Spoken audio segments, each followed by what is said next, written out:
സ്വർണത്തിന് വില കൂടി വരികയാണല്ലേ.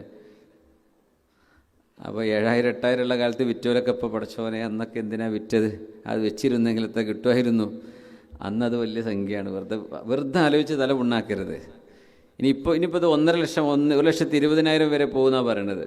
അപ്പോൾ 75,000 ഉള്ളപ്പോൾ കുറച്ച് വാങ്ങി വെക്കാമായിരുന്നു വെറുതെ പറയണ്ട. ഇപ്പോൾ അത്രയൊക്കെ ആയിട്ടുണ്ട്. ഓരോ കാലഘട്ടത്തിലേക്ക് യോജിച്ച വിലയായിരിക്കും അന്നത്തേത്. പഴയ കാലത്തെ ഭൂമിൻ്റെ വിലയാണോ ഇപ്പോഴത്തെ വില?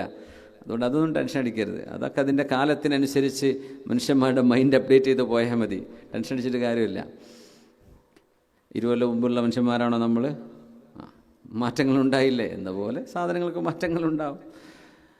അപ്പോൾ സ്വർണത്തിൻ്റെ വില കൂടുക.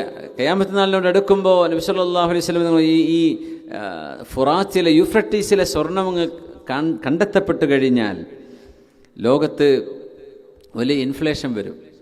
കാശ് മനുഷ്യന്മാർക്ക് വേണ്ട, സ്വർണം കൊടുത്താൽ വേണ്ട എന്ന് പറയുന്ന അവസ്ഥ വരുന്ന അങ്ങനത്തെ ഒരു കാലം വരുന്നു. അത്രയ്ക്കും അബൻഡൻസ്. കാരണം ഇതിന് വില കൂടാൻ കാരണം ഇത് കിട്ടൽ വളരെ റയറാണ്. റയർ സാധനങ്ങൾക്ക് വില കൂടും. സുലഭമായി ഇരുമ്പ് കുഴിച്ചെടുക്കണ പോലെ കുഴിച്ചെടുക്കാൻ കിട്ടിക്കഴിഞ്ഞാൽ ഇതിന് വില ഉണ്ടാവില്ല, മാർക്കറ്റ് ഇടിഞ്ഞു പോകും. അങ്ങനെ ഒരു സംഭവം നടക്കുമെന്നും ലോകത്ത് 100 ദീനാർ അല്ലെങ്കിൽ 100 സ്വർണ്ണ നാണയങ്ങൾ കൊടുത്താൽ ദേഷ്യപ്പെടുന്ന അവസ്ഥ, എനിക്ക് വേണ്ട എന്ന് പറഞ്ഞ് മനുഷ്യൻ എറിഞ്ഞു കൊടുക്കുന്നതാണ്. അങ്ങനത്തെ ഒരു കാലം വരുമെന്നും തങ്ങൾ പറഞ്ഞിട്ടുണ്ട് സല്ലല്ലാഹു അലൈഹി വസല്ലം.